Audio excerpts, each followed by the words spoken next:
তো হ্যালো সবাইকে, আজকে আমাদের জমির যে পাট ক্ষেত, সেই পাট ক্ষেতের ভুট দেওয়ার কাজ করতে যাচ্ছে আমি আর ভাই অলরেডি ওইখানে চলে গেছে। আমি করেছি, এখন আবার আসছি। তো চলেন সাথে সাথে শেয়ার করি কীভাবে আমাদের এলাকায় পাটের ভুট দেওয়া হয়।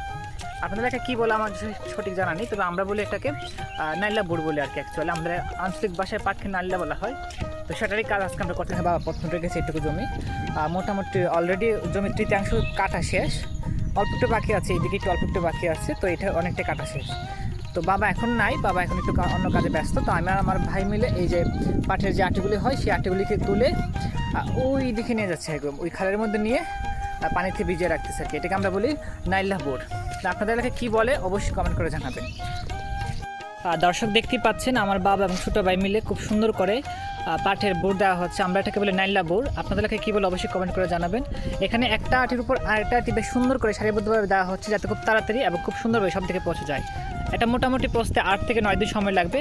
তারপরে আমাদের যে কাঙ্ক্ষিত যে সোনালি আঁশ, সে আঁশ পেয়ে যাব।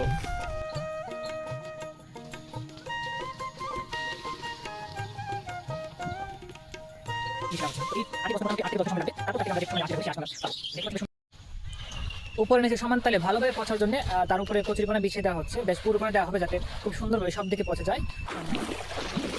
আজকের মতো আমাদের কাজ এখানেই শেষ। তো টাটা।